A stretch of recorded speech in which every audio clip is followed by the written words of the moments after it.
Ndabahaye mwiriwe rero mwese bari ku murongo kuri Tuyagire Vanessa. Nkuko mwabibonye biriko biracicikana ko hirya no hino umwe mu bamuka mu Rwanda yakora muri leta y'u Burundi, umuntu yarakomeye cyane, yari yari premier ministre Bunyoni.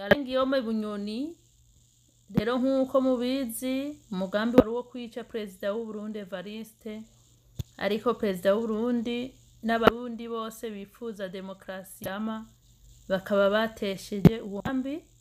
Ubu rero uyu Bunyoni akaba anga yiwe bari baramwizeye bakamuha yo kuba premier ministre, bakaba bamusubirije, ngira ko buca niwe bamusubiriye. Uyu rero Bunyoni amamuko yiwe ni mu Rwanda, Abanyarwanda bose barabizi. Ikibabaje nuko Abanyarwanda ahantu bashitse no muri Kongo niko babigize, ahantu bashitse bakizegwa ntibatungwa gatoki, guko burya kuba mu gihugu cy'umuntu atagutunga gatoki ngo uva hangwe uruyu ni ibintu vyiza. Ukiga muri ico gihugu uhahakurira, ukiga kugeza no ku rwego bakwizera bakakugira premier ministre, aba ari ibintu vyiza. Ariko impembo ni yayindi ntihinduka. Impembo bahemvye Kongo niyo nubu bahemvye Burundi. Uyu rero Bunyoni niwe yagize uruhara rudasanzwe mu igandagurwa rya president Nkurunziza, ariko abarundi baba nk'abakubiswe n'agaca, bagira ubwoba bwo kubivuga.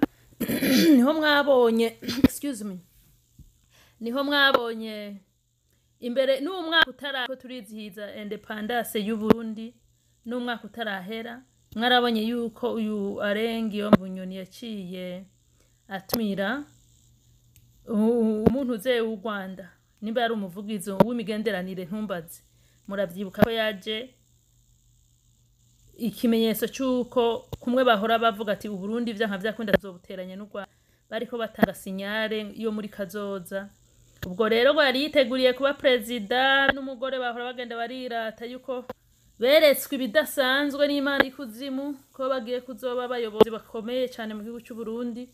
Ubu sinzi ko bizokunda guko uhoraho yabitesheje. Ubu agiye kuba umunyagihugu asanzwe, sinibaza yuko no mu mugambwe azosubirayo, ariko abahutu n'abantu beza b'abarundi uzosanga bamusubizayo.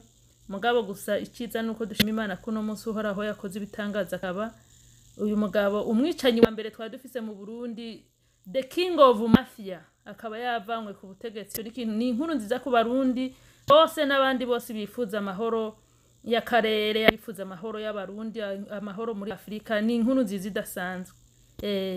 Nibaze yuko n'abamushigikiye bandi bose bagiye kubatorera imiti, nabo bakarara mu maprizo canke bakababurizamwo. Ibi ni ibintu vyiza, ni intsinzi ku barundi bose aho turi, n'umunezero. Sinzi nuko ibi ni ibintu tutigeze turota biba, ariko Imana iradushikanye.